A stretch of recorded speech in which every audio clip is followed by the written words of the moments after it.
آج کا جو بیان ہے، آج کا جو سبق ہے، آپ ملاحظہ فرمائیں۔ آپ نے اب تک جو ہے نماز کے تعلق سے پڑھا سنا، بارہا تقریر میں بھی آپ نے نماز کی فضیلت اور اہمیت جانی، ٹھیک ہے، اور مقرروں سے بھی آپ نے بارہا پڑھا سنا، سمجھے کہ نہیں؟ آپ نے کبھی غور کیا، کبھی سوچا کہ بارہا امام صاحب کہیے یا مقرر حضرات کہیے ہمیشہ نماز ہی پہ تاکید کیوں کرتے ہیں، نماز ہی کو کیوں ترجیح دیتے ہیں؟ سمجھے کہ نہیں؟ کیونکہ بہت ساری عبادتیں ہیں، روزہ ہے، زکوٰۃ ہے، حج ہے، والدین کے ساتھ حسن سلوک ہے، پڑوسی کا خیال رکھنا ہے، بہت ساری نیکیاں ہیں۔ چھوٹی سی چھوٹی نیکی بھی اگر اللہ کے بارگاہ میں قبول ہو گئی تو ہمارے لیے ذریعہ نجات ہے۔ اگر آپ راستے سے چل رہے ہیں، راستے میں آپ نے کانٹا پڑا ہوا دیکھا اور اس کو راستے سے ہٹا دیا، وہ بھی اگر آپ کا عمل اللہ کی بارگاہ میں قبول منظور ہو گیا تو آپ کے لیے ذریعہ نجات ہے نا۔ لیکن یہ سب چیزیں کب ہیں؟ یہ سب چیزیں کیا ہے؟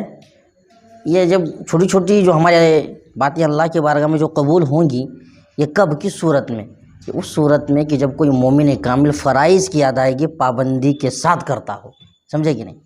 کہیں ایسا نہ ہو کہ انسان روز بروز فرض کو چھوڑ رہا ہے، نماز کا پتہ نہیں ہے اس کا، فجر کہاں ہو رہی ہے بستر میں، ظہر کہاں ہو رہی ہے بازار میں، عصر کہاں ہو رہی ہے کھیل کود میں، مغرب کہاں ہو رہی ہے دوستوں کے ساتھ بیٹھ کے گپے لڑا رہے ہیں، عشاء کہاں ہو رہی ہے موبائل میں مصروف ہیں، اور لوگوں کو بڑی اچھی باتیں بتاتا ہے، کار خیر کرنے کا دوسروں کو حکم دیتا ہے، تو یہ اس کا یہ کرنا عمل اس کی نگاہ میں، اس کی ذات کی حد تک بالکل صحیح ہے، لیکن اگر دین اسلام کے تعلق سے اگر دیکھا جائے تو اگر افضل العبادات نماز نہیں ہے تو سب ہیچ ہے، نماز نہیں ہے تو سب ہیچ ہے۔ یہی وجہ ہے کہ امام صاحب کہیے، کوئی مقرر کہیے، نماز کے لیے بہت زیادہ تاکید کرتے ہیں، کیونکہ ابھی آپ نے دیکھا ہماری اور آپ کی ایک بڑی عظیم رات، جسے ہمیں اور آپ شب معراج کہتے ہیں، ہمارے درمیان سے گزر کے گئی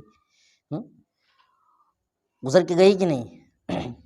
تو آپ نے غور کیا کہ یہ معراج رب العزت نے اللہ نے جو ہے نبی کریم نور مجسم سید عالم صلی اللہ علیہ وسلم کو کیوں عطا فرمائی؟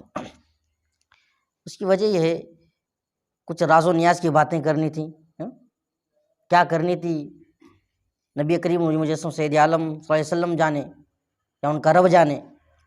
اور اس کے اندر ایک عظیم بات یہ بھی تھی کہ نبی کریم نور مجسم صلی اللہ علیہ وسلم کہ امتیوں کے لیے ایک عظیم تحفہ عنایت کرنا تھا، ایک عظیم تحفہ دینا تھا۔ وہ تحفہ کیا ہے؟ الصلاۃ معراج المومنین، صلاۃ المعراج المومنین، نماز مومنوں کی معراج ہے، سمجھے کہ نہیں؟ تو ہمیں اور آپ کو نماز کی پابندی کرنی چاہیے، کیونکہ افضل العبادات ہے۔ دنیا کے اندر آپ چاہے جتنی نیکیاں کر لیں، الحمدللہ وہ تو ہے ہی ہے، اس کو تو کرنا ہی ہے آپ کو، سمجھے کہ نہیں؟ لیکن میدان محشر میں اگر سب سے پہلے اور سب سے زیادہ اگر کسی کے تعلق سے آپ لوگوں سے سوال ہوگا تو نماز کے تعلق ہی سے سوال ہوگا۔ نماز اگر آپ کی درست ہے، سمجھے کہ نہیں، نماز اگر درست ہے تو باقی آپ کے اعمال درست ہیں، سمجھے کہ نہیں؟ اگر نماز ہی درست نہیں ہے آپ کی اور نماز ہی آپ نے نہیں پڑھی تو آپ کا معاملہ اللہ کے رحم و کرم پر ہے، وہ آپ کی دیگر نیکیاں قبول کرے اور آپ پر کرم کرے، رحم کرے۔ لیکن اگر نماز نہیں ہے تو جان لینا کہ آپ کی دیگر اعمال جو ہیچ ہے، بیکار ہے۔ روز محشر کی جا گداز بود، مولا روم فرماتے ہیں، روز محشر کی جا گداز بود اولس پرشش نماز بود۔ میدان محشر میں جب مومن کو اٹھایا جائے گا تو سب سے پہلے نماز کے تعلق سے سوال ہوگا۔ کس کے تعلق سے سوال ہوگا؟ بولیے، نماز کے تعلق سے سوال ہوگا۔ اسی لیے کوئی بھی مقرر یا کوئی بھی امام جو ہے نماز ہی کے لیے تاکید کرتا ہے، سمجھے کہ نہیں؟ کیونکہ نماز ایسی چیز ہے، اگر آپ نے اس کو پابندی سے ادا کر لیا، آپ کے جتنے مشکلات ہیں، جتنی پریشانیاں ہیں، دنیاوی کہیے اخروی کہیے، سب حل ہو جائیں گے، بشرط یہ ہے کہ جس طریقے سے نماز پڑھنے کا حکم ہے اس کو ادا کیجئے۔ بہت سارے لوگ نماز پڑھتے بھی ہیں، 5 وقتہ نماز کے پابند ہیں، امام کے پیچھے جماعت کے ساتھ نماز پڑھتے ہیں، سمجھے کہ نہیں؟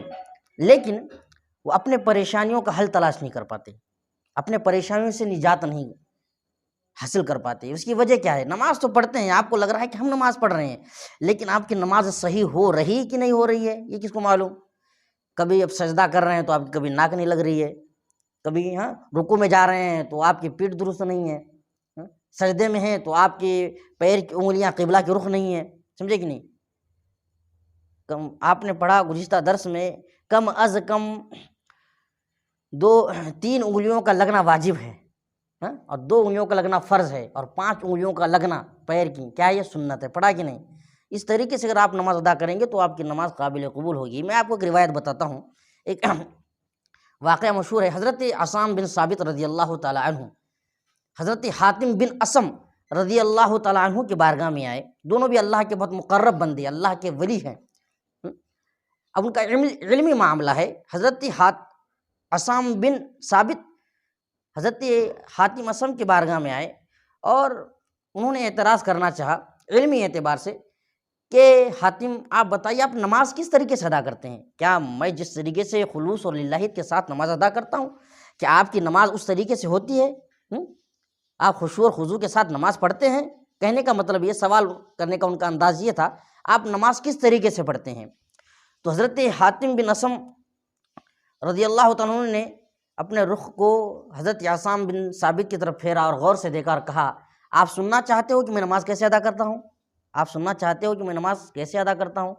فرمایا ہاں سننا چاہتا ہوں۔ کہا کہ جب نماز کا وقت آتا ہے، جب نماز کا وقت قریب آتا ہے تو میں اٹھتا ہوں نیت کر کے کہ ہمیں نماز پڑھنا ہے، اور اتوضؤ وضوءا ظاہرا واتوضؤ وضوءا باطنا۔ کیا فرمایا آپ نے؟ میں ظاہری وضو کرتا ہوں، اس کے بعد باطنی وضو کرتا ہوں۔ اب ظاہری وضو تو حضرت عصام بن ثابت کے سمجھ میں آ گیا کہ کیا ہے ظاہری وضو، وہی فاغسلوا وجوہکم وایدیکم الی المرافق وامسحوا برؤوسکم وایدیکم الی الکعبین۔ ظاہری وضو جو وضو کے 4 فرائض ہیں، چہرے کو دھونا، دونوں ہاتھوں کو کہنیوں سمیت دھونا، سر کا مسح کرنا اور پیروں کا دھونا، یہ وضو کا طریقہ ہے، یعنی ظاہری اعضاء کو دھونا۔ تو حضرت عصام بن ثابت نے کہا کہ ظاہری وضو تو میں سمجھ گیا کہ پانی سے وضو کرتے ہیں، یہ باطنی وضو کیا ہے؟ یہ باطنی وضو کا مطلب کیا ہے؟ تو آپ فرماتے ہیں کہ میں باطنی وضو اس طریقے سے کرتا ہوں کہ میں دنیا کی محبت کو ترک کر دیتا ہوں۔ کیا؟ دنیا کی محبت کو ترک کر دیتا ہوں، وہ حب مال دنیا، اور دنیا کی مال کی محبت کو ترک کرتا ہوں، وترک الحسد والبغض والقناع، اور میں بغض، حسد اور جلن کو چھوڑ دیتا ہوں۔ وہ ترک حب ابن آدم، اور میں ابن آدم کی محبت، دنیا کے لوگوں کی محبت کو چھوڑ دیتا ہوں، سمجھے کہ نہیں؟ اور اپنی اولاد کی محبت کو ترک کر دیتا ہوں۔ جب نماز پڑھنے کا وقت آتا ہے تو میں دنیا کا کچھ خیال نہیں کرتا، دنیا کی دولت کا کچھ خیال نہیں کرتا، بغض اور حسد کو اپنے سینے میں نہیں رکھتا، اپنی اولاد کی محبت سے اپنے دل کو پاک کر لیتا ہوں، دنیا کے لوگوں کی محبت سے اپنے دل کو پاک کر لیتا ہوں۔ ورا بین الکعبہ، اور میں کعبہ معظمہ کو اپنی نگاہوں کے سامنے رکھتا ہوں۔ کیا فرمایا؟ کعبہ معظمہ کو اپنی نگاہوں کے سامنے رکھتا ہوں۔ ورا، اور میں یہ دیکھتا ہوں کہ میرے داہنی جانب جنت ہے۔ کیا؟ میری داہنی جانب جنت ہے۔ ورا، اور میں یہ دیکھتا ہوں کہ میری بائیں جانب جہنم ہے۔ کیا دیکھتا ہوں میں؟ بائیں جانب جہنم ہے۔ وخلف ظہری ملک الموت، اور میں سمجھتا ہوں کہ جب میں نماز پڑھ رہا ہوں تو میں یہ سمجھتا ہوں کہ میرے پیٹھ پیچھے ملک الموت کھڑے ہیں، کبھی بھی میری روح قبض کر سکتے ہیں۔ وَأَظُنُّ عَلَىٰ قُلِ الصِّرَاط، اور میں یہ گمان کرتا ہوں کہ میں جو نماز پڑھ رہا ہوں بال سے زیادہ باریک، تلوار سے زیادہ نوکیلے پل صراط پہ کھڑے ہو کے نماز پڑھ رہا ہوں، میں یہ تصور کرتا ہوں۔ ظاہری وضو اپنے دل سے بغض کو دھو دیتا ہوں، حسد کو، کینہ کو، دنیا کی محبت کو ترک کر کے باطنی وضو کرتا ہوں، اور جب نماز کی میری حیت اور میری کیفیت یہ ہوتی ہے کہ میں اپنے سامنے خانہ کعبہ کو رکھتا ہوں، داہنی جانب جنت کو سمجھتا ہوں، بائیں جانب جہنم کو، اور اپنے پیٹھ پیچھے ملک الموت کو سمجھتا ہوں کہ کبھی بھی میرے روح قبض کر سکتے ہیں، اور پل سے زیادہ، بال سے زیادہ باریک اور تلوار سے زیادہ جو سخت پل صراط ہے، میں اس کے اوپر کھڑے ہو کر کے نماز پڑھ رہا ہوں، یہ تصور کرتا ہوں۔ بعدہ میں یہ تصور کرتا ہوں کہ یہ میری جو نماز ہو رہی ہے آخری نماز ہے، ہو سکتا ہے مجھے اس کے بعد نماز پڑھنے کا موقع ملے نہ ملے، میں یہ سمجھ کے نماز پڑھتا ہوں۔ اتنا سننا تھا کہ حضرت عاصم بن ثابت خوب گڑ گڑا کے روئے، اتنا زار و قطار روئے کہ آپ کی داڑھی مبارک بھیگ گئی۔ آپ فرماتے ہیں کہ یہ اس طریقے سے نماز جو ہے دوسرا کوئی ادا نہیں کر سکتا، صرف اور صرف آپ ہی کی ذات اقدس ہے جو اس طریقے کی نماز ادا کر سکتی ہے۔ اور آپ فرماتے ہیں حضرت حاتم بن اسم، میں ایک نہیں دو نہیں، اس طریقے سے نماز پڑھنے کا میرا معمول 30 سال سے ہے، ہر نماز کا وقت آتا ہے تو میں اسی طریقے سے نماز پڑھتا ہوں۔ سمجھے کہ نہیں؟ اگر اس طریقے سے نماز پڑھی جائے گی تب جا کر کے رب ذوالجلال کی بارگاہ میں نماز قبول ہوتی ہے۔ اسی لیے ائمہ کرام فقہائے اعظام نے نماز کو ترجیح دی ہے، نماز کی پابندی کا حکم دیا ہے۔ اور قرآن میں اللہ بھی ارشاد فرماتا ہے حافظوا الصلوات والصلاۃ الوسطیٰ، نماز کی پابندی خوب کرو، بالخصوص بیچ والی نماز کی۔ سمجھے کہ نہیں؟ کیونکہ نماز الصلاۃ تنہی عن الفحشاء والمنکر، نماز تمام بے حیائیوں اور برائیوں سے روکتی ہے۔ سمجھے کہ نہیں؟ اگر آپ نماز کے پابند ہیں، آپ کے گھر والے نماز کے پابند ہیں، آپ کے بال بچے نماز کے پابند ہیں، تو یہ جان لینا، یقین کامل کر لینا، ذات خدا پہ بھروسہ رکھ لینا کہ آپ کے گھر میں کوئی برائی جگہ نہیں لے سکتی۔ اگر آپ کے محلے والے بانمازی ہیں تو جان لینا کہ آپ کے محلے میں کوئی برائی پنپ نہیں سکتی۔ آپ کے معاشرے والے نمازی ہیں تو جان لینا کہ آپ کے معاشرے میں کوئی برائی کی جگہ نہیں ہوگی۔ اگر آپ کے گاؤں والے دیہات والے سب نمازی ہیں تو جان لینا کہ اس گاؤں اس شہر پر اللہ کا عذاب کبھی بھی نازل نہیں ہوگا، بشرطے کہ خلوص اور للہیت کے ساتھ، سچے دل کے ساتھ، یقین کامل کے ساتھ نماز ادا کرے، جس طریقے سے حضرت حاتم بن اسم رضی اللہ عنہ نے نماز ادا کی۔ سمجھے کہ یہ نماز کی اہمیت اور فضیلت ہے۔ اسی لیے روز محشر کی جاگوداز بود اول اس پرشش نماز بود، میدان محشر میں جب بندے مومن کو اٹھایا جائے گا تو سب سے پہلے جو سوال ہوگا نماز کے تعلق سے سوال ہوگا، اور جو نماز ترک کرتے ہیں، سیدنا سرکار غوث اعظم رضی اللہ عنہ کا ایک قول فرمانے عالی شان، ہم اور آپ غوث و خواجہ کے دیوانے، ان کے ماننے والے، چاہنے والے، ہم نعرے لگاتے ہیں غوث کا دامن نہیں چھوڑیں گے، خواجہ کا دامن نہیں چھوڑیں گے۔ اس کا مطلب کیا ہے؟ مطلب تو یہ ہے کہ جو ان کے فرامین اس پہ عمل کرے، ہے کہ نہیں؟ نعرہ لگائیں تو ان کے فرامین پر بھی ہمارا یہ اہم فریضہ بنتا ہے کہ ان کے فرامین پہ عمل کریں۔ سرکار غوث اعظم رضی اللہ تعالیٰ عنہ نماز کے تعلق سے ارشاد فرماتے ہیں، اگر کوئی بندے مومن امت محمدیہ میں سے اگر نماز کو چھوڑ دے، نماز کو ترک کر دے، وہ جلال میں فرماتے ہیں میرا تو یہ خیال ہے کہ جب وہ مر جائے تو اس کو بغیر نماز جنازہ پڑھے ہوئے قوم کے کوڑے خانے کے پاس پھینک دے جہاں گندگی رہا کرتی ہے۔ اتنے سخت الفاظ آپ نے بے نمازی کے لیے استعمال فرمائے ہیں، اور کیوں نہ ہو؟ قرآن میں آپ نے بارہ سنا ہوگا، تلاوت ہوتی ہے فویل للمصلین الذین هم عن صلاتهم ساہون۔ سورہ 3 کیا ہے؟ والتین والزیتون وطور سینین وہذا البلد الامین لقد خلقنا الانسان فی احسن تقویم۔ قرآن کریم کی صورت کو دیکھیے، رب ذوالجلال کے حکم کو دیکھیے، شان نزول کو دیکھیے۔ قرآن پہلے کیا فرماتا ہے؟ لقد خلقنا الانسان فی احسن تقویم۔ پہلے تو اللہ نے امت محمدیہ اشرف المخلوقات کی خوب تعریف کی، لقد خلقنا الانسان فی احسن تقویم، ہم نے انسان سے خوبصورت کسی کو بنایا ہی نہیں ہے۔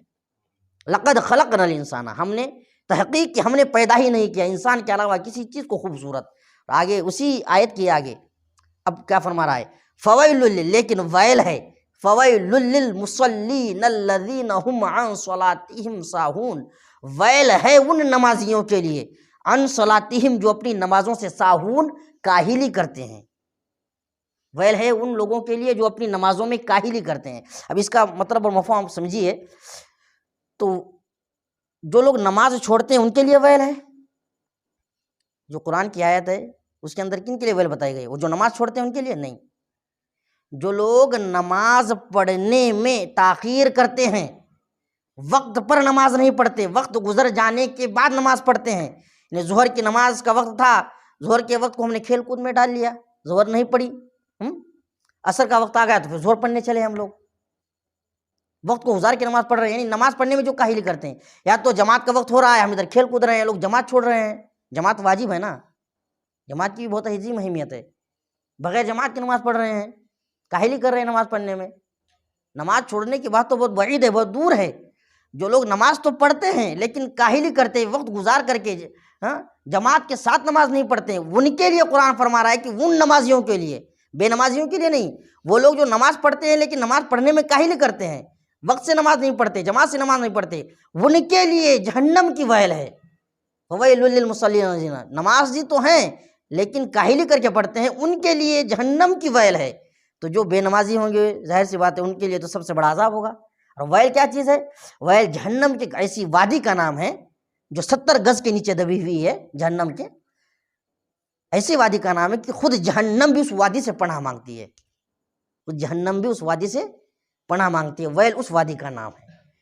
تو ویل کے اندر کس کو ڈالا جائے گا؟ وہ لوگ جو نماز پڑھتے ہیں لیکن وقت سے نہیں پڑھتے ہیں، وہ لوگ جو نماز پڑھتے ہیں لیکن جماعت کو چھوڑ کے پڑھتے ہیں، ان لوگوں کے لیے جہنم کی وادی ویل ہے۔ تو ذرا سوچو، جو جان بوجھ کر کے نماز چھوڑ دیتے ہیں، نماز کی پابندی ہی نہیں کرتے ہیں، صرف جمعہ کے لیے امام صاحب کو چہرہ بتانے کے لیے آتے ہیں، تو ان بے نمازیوں کا کیا حال ہوگا؟ اللہ رحم کرے، کرم کرے۔ اسی لیے کوئی بھی امام، کوئی بھی مقرر جب نماز کی تاکید کرتا ہے تو بہت سارے نوجوانوں کو برا لگ جاتا ہے کہ جب دیکھو تب مول صاحب نماز کا بول رہے، دوسری باتیں تو بتا ہی نہیں ہے۔ لوگ شراب میں مشغول ہیں، اس کے تعلق سے نہیں باتیں بتائی جا رہی ہے، لوگ جوا کھیل رہے ہیں، اس کے تعلق سے نہیں بتائی جا رہی باتیں، لوگ سود خوری میں مشغول ہیں، اس کے تعلق سے اصلاح نہیں ہو رہی ہے۔ مجھے بتائیے، جوا ہمارے درمیان میں آیا کیوں؟ شراب نوشی ہمارے درمیان میں آئی کیوں؟ ہاں، سود خوری ہمارے درمیان میں آئی کیوں؟ کیونکہ ہم نے فرض کی ادائیگی کو ترک کر دیا۔ قرآن فرماتا ہے اگر آپ نے فرض کی ادائیگی پابندی سے کی، نماز کی ادائیگی اگر پابندی سے کی، تو آپ کو یہ تمام برائیوں کا رونا پڑے گا، یا آپ کے معاشرے سے، آپ کے محلے سے تمام برائیاں خود بخود ختم ہو جائیں گی۔ کیونکہ قرآن فرماتا ہے، میں نہیں، ان الصلاۃ تنہی عن الفحشاء والمنکر، بے شک نماز تمام برائیوں اور بے حیائیوں سے انسان کو بچاتی ہے۔ اگر آپ نماز کے پابندی ہو گئے، آپ کے محلے سے شراب نوشی ختم، اور آپ کے محلے والے نماز کے پابند ہو گئے، آپ کے محلے سے جوا کھیلنا ختم۔ اگر نماز کے پابند ہو گئے تو آپ کے محلے، معاشرے اور گھر سے سود خوری ختم، بس شرط یہ ہے کہ یقین کامل کے ساتھ نماز کی پابندی کیجیے، سمجھے کہ نہیں؟ اور تمام بزرگان دین، سلف صالحین نے نماز کی خوب پابندی کی ہے۔ ہمارے آپ کے امام، جنہیں ہم امور دینیہ، مسائل دینیہ کے اندر اپنا امام سمجھتے ہیں، کیا نام ہے ان کا؟ معلوم ہے؟ کسی کو معلوم ہے نام ہمارے امام کا نام کیا ہے؟ ہم مسائل شرعیہ میں جس امام کی پیروی کرتے ہیں، ارباز نام معلوم ہے اس امام کا؟ کیا نام ہے؟ امام اعظم تو ان کا لقب ہے جی، کنیت ہے، ضمیر، ہاں، نعمان بن ثابت رضی اللہ تعالیٰ عنہ۔ ان کا اصل نام کیا ہے؟ حضرت نعمان بن ثابت رضی اللہ تعالیٰ عنہ، جنہیں ہمارا حضرت سیدنا امام اعظم ابو حنیفہ رضی اللہ تعالیٰ عنہ کے نام سے جانتے اور پہچانتے ہیں۔ مسائل شرعیہ میں چاہے سنت ہو، چاہے واجب ہو، چاہے فرائض ہو، ہر ایک اعتبار سے ہر مسئلے میں ہم ان کی پیروی کرتے ہیں۔ اب حضرت کی زندگی کا حال دیکھیے، انہوں نے کس طریقے سے نماز ادا کی۔ مورخین لکھتے ہیں، تاریخوں میں یہ آتا ہے کہ حضرت عشاء کی وضو سے فجر کی نماز ادا کیا کرتے تھے، عشاء کی وضو سے فجر کی نماز ادا کیا کرتے تھے۔ اور ایک ہفتہ نہیں، 2 ہفتہ نہیں، آپ سوچ رہے ہوں گے کیے ہوں گے 1 سال، کیے ہوں گے 2 سال، پھر سوچ رہے ہوں کیے ہوں گے 10-12 سال، نہیں، 40 سال تک عشاء کے وضو سے آپ فجر کی نماز ادا کرتے تھے۔ یہ نماز کی اہمیت ہے۔ اور اتنا ہی نہیں، جب آپ نماز کے لیے کھڑے ہوتے تو پہلی رکعت ہی میں مکمل قرآن تلاوت فرمایا کرتے تھے۔ یہ ہے ہمارے امام۔ اتنی نماز کی اہمیت کیوں؟ انہوں نے نماز کی اہمیت کو بتایا، باوجود یہ کہ وہ اسلام کے سب سے بڑے فقیہ، زندہ ولیوں میں ان کا شمار ہے کہ نہیں، اتنے متقی پرہیزگار، جن کے دلوں میں اللہ نے ایمان نقش کر دیا، جن کے لیے اللہ نے جنت بنائی۔ اولئک کتب فی قلوبہم الایمان، یہ وہ لوگ ہیں جن کے دلوں میں اللہ نے ایمان کو نقش کر دیا۔ وَأَيَّدَهُم بِرُوحٍ مِّنَ الْقُدْسِ، اور ایمان ہی نقش نہیں کیا بلکہ اپنے دستے قدرت، ید قدرت سے ان بزرگان دین کی مدد بھی فرماتا ہے دنیا کے اندر و آخرت کے اندر۔ تو ایسے ہی امام کو شب و روز عبادت کرنے کی کیا ضرورت؟ 5 وقتہ نماز پڑھ لیتے، فرض کی ادائیگی کر لیتے، جنت کے حقدار ہو جاتے، ہمارے ساتھ دیگر اعمال صالحہ کرتے، جنت کے حقدار ہو جاتے۔ شب بیداری کر کے فجر، عشاء کے وضو سے فجر کی نماز ادا کر کے 1 رکعت میں مکمل تلاوت قرآن کرنے کی وجہ کیا؟ صرف وجہ ہے کہ دل میں خوف خدا ہے، صرف وجہ ہے کہ دل میں خوف خدا ہے۔ آپ کسی بھی بزرگ، کسی بھی ولی کی تاریخ پڑھیے، آپ کو کبھی یہ نہ ملے گا کہ کسی ولی نے نماز کی ترک کر دیا ہو۔ آپ کو ہر ولی کی کرامت میں یہ نظر آئے گا کہ اس نے شریعت مصطفیٰ صلی اللہ علیہ وسلم کی ہر زاویے سے پیروی کی ہو۔ حضرت جنید بغدادی رضی اللہ عنہ کی بارگاہ میں ایک شخص آیا اور بڑا نام سنا تھا حضرت کا کہ بہت بڑے ولی ہیں، بہت با کرامت ولی ہیں۔ آیا، مدت تو رہا، عرصہ گزر گیا۔ جب جانے لگا تو حضرت نے پوچھا کہ آئے ہو میرے پاس، کیا لے کے جا رہے ہو؟ کہا کہ حضرت میں آپ کا بڑا نام سنا تھا میں نے سنا کہ آپ کی کرامتیں بہت مشہور ہیں، میں آیا ہوں اتنی مدت تک رہا ہوں، اتنے عرصے تک رہا ہوں، لیکن آپ سے میں نے ایک ابھی کرامت کا صدور نہیں دیکھا، تو میں سمجھ گیا کہ آپ کے پاس کوئی کرامت نہیں ہے، میں جا رہا ہوں۔ تو آپ نے ارشاد فرمایا کہ ذرا سن بیٹھ، غور کر، بظاہر اگر مجھ سے کوئی کرامت کا صدور نہیں ہوا، کوئی تعجب یا اچنبے والی چیز مجھ سے تم نے نہیں دیکھی، مجھے ایک بات بتا، کبھی تو نے مجھے نماز ترک کرتے ہوئے دیکھا ہے؟ کبھی تو نے مجھے فرض ترک کرتے ہوئے دیکھا ہے؟ کہا کہ حضور میں نے تو آپ کو فرض تو کیا چیز، سنت مصطفیٰ کو بھی ترک کرتے ہوئے نہیں دیکھا ہے، آپ شریعت اسلامیہ کے بالکل پابند ہے۔ تو آپ نے فرمایا سب سے بڑی کرامت تو میری یہی ہے کہ میں نے ایک بھی نماز نہیں چھوڑی، سمجھے کہ نہیں؟ یہ نماز کی اہمیت اور فضیلت ہے۔ اسی لیے نماز کے تعلق سے ائمہ کرام، فقہاء اعظام، مقررین تاکید کرتے ہیں کہ نماز پابندی سے پڑھیے، کیونکہ دنیا کے اندر آپ نے کیا کمایا، کیا گمایا، دیگر اعمال کیا کیے، اس کے تعلق سے سوال تو ہوگا، لیکن بہت بعد میں۔ سب سے پہلے جو رب ذوالجلال سوال کرے گا روز محشر کی جاگ و داز بود، اول اس پرشش نماز بود، میدان محشر جب بندوں کو اٹھایا جائے گا تو سب سے پہلے نماز کے تعلق سے سوال ہوگا، سمجھے کہ نہیں؟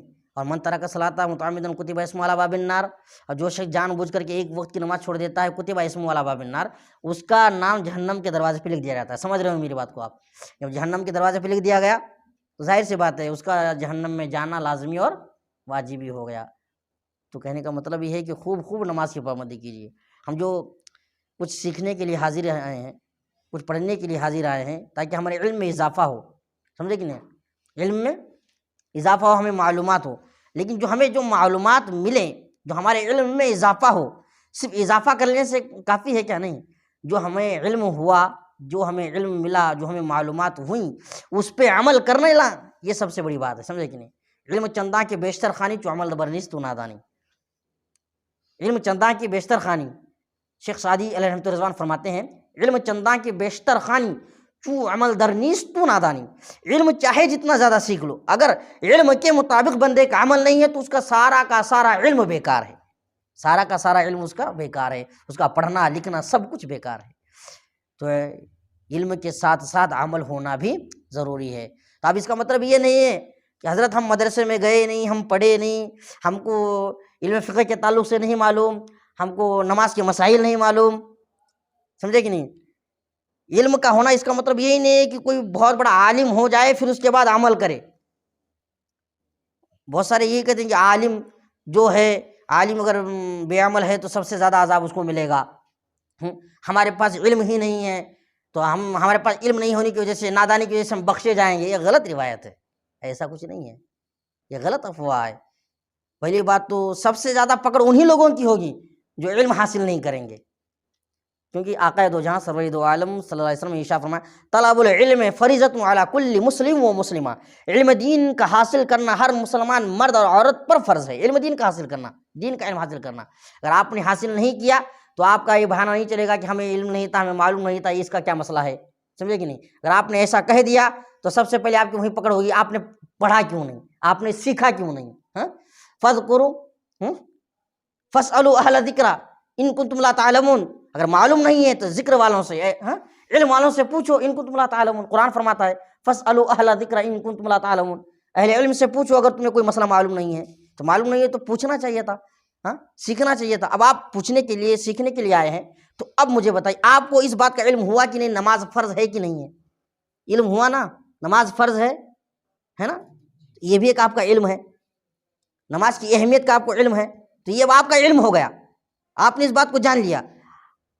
اب اگر آپ اس کے مطابق عمل نہیں کریں گے تو آپ بھی اسی زمرے میں آئیں گے، علم چندہ کی بیشتر خانی تو عمل در نیست نادانی، آپ بھی اسی میں شامل ہوں گے۔ علم چاہے جتنا زیادہ سیکھ لو، جو اس کے اوپر آپ کا عمل نہیں ہے تو آپ کا پڑھنا بیکار ہے، آپ کا سب کچھ بیکار ہے۔ تو کہنے کا مطلب آپ کو جب معلوم ہوگا کہ نماز پڑھنا فرض ہے تو یہ آپ کا علم ہے، اگر آپ کا اس کے مطابق عمل نہیں ہے تو آپ کا یہاں بیٹھنا، سیکھنا، پڑھنا سب کیا ہے، سب کیا ہے، بیکار ہو جائے گا، سمجھے کہ نہیں؟ تو نماز کی پابندی کیجیے، خوب پابندی کیجیے، جتنی ہو سکے کیجیے، اور نماز کی پابندی تو ضروری ہے، الحمدللہ بے شک ضروری ہے، اللہ نے ہم پر فرض کیے ہیں، یہ فرائضات ہم پہ ہیں، اس کی ادائیگی ہمارے لیے ضروری ہے، اس کو بجا لانا ہمارے لیے ضروری ہے۔ اور ایک بات اور ذہن نشی کر لیں کہ جتنی فرائض اللہ نے ہم کو عطا فرمائے ہیں اس کو بجا لانا ہمارے لیے ضروری ہے، لیکن اس پہ اترانا نہیں ہے، اس پہ اترانا نہیں ہے، سمجھے کہ نہیں؟ اگر اترائے تو وہی دکھاوے کے لیے نماز آپ پڑھی تو نماز جو ہے بروز محشر اس نمازی کے منہ پہ مار دی جائے گی، جو آپ نے دکھاوے کے لیے نماز پڑھی، جو اترانے کے لیے نماز پڑھی۔ کوئی متقی ہے، کوئی پرہیزگار ہے، کوئی عابد ہے، نماز پڑھتا ہے، بلا شک و شبہ نماز پڑھے، کیونکہ وہ اس کے ذمہ کرم اس کے ذمے میں ہے، نماز پڑھنا پڑے گا، لیکن اس نماز پر بھروسہ نہیں، اس نماز پر اترانا نہیں، کیونکہ بخشنے والی ذات اللہ کی ہے، رحم و کرم کرنے والی ذات اللہ کی ہے۔ جو ہم نے نماز پڑھی رب ذوالجلال کی بارگاہ میں پیش کر دیجئے، اے مولا ہم نے تیری بارگاہ میں سجدہ کیا، قبول کرنے کی ذمہ داری تیری، قبول ہوگی یا نہیں ہوگی ہمیں اس کا علم نہیں ہے، لیکن ہمیں اس نماز پہ کوئی امید نہیں ہے، رحم کرنے والا تو تو ہے، کرم کرنے والا تو تو ہے۔ اس لیے تو حضرت علامہ حسن رضا علیہ رضوان فرماتے ہیں اگر اس نے روز محشر کیا عمل تو نے کیے اس کا سوال، علامہ حسن فرماتے ہیں کیا عمل تو نے کیے اس کا سوال، تو علامہ حسن فرماتے ہیں یہ مت کہو کہ میں نے نماز پڑھی، یہ مت کہو کہ میں نے روزے رکھے، یہ مت کہو کہ ہم نے زکوٰۃ دیے، کیا کہنا چاہیے؟ تیری رحمت چاہیے میرا جواب۔ کیا فرماتے ہیں علامہ حسن؟ کیا عمل تو نے کیے اس کا سوال، اللہ کا سوال کیا عمل ہے بندے، تو نے کیا عمل کیے، کیا عمل تو نے کیے اس کا سوال، تیری رحمت چاہیے میرا جواب۔ اللہ کے بارگاہ میں عرض کرنا چاہیے اللہ ہم نے نمازیں پڑھی، روزے رکھے، زکوٰۃ دیے، یہ ہمارے ذمے پہ تو ہم نے ادا کیے، لیکن ہمیں ان پر کوئی ناز نہیں ہے، ہمیں کوئی اس پر فخر نہیں ہے، بس تیری رحمت ہمیں چاہیے، تیری رحمت ہمیں چاہیے، سمجھے کہ نہیں؟ ہاں، اللہ کی ذات سے بھروسہ رکھیے اور یقین کے ساتھ، تیقن کے ساتھ جس طرح نماز پڑھنے کا حکم ہے اس طریقے سے نماز کی ادائیگی کیجیے، انشاءاللہ اس دنیا میں بھی آپ کا بیڑا پار ہے اور آخرت میں بھی آپ کا بیڑا پار ہے، سمجھے کہ نہیں؟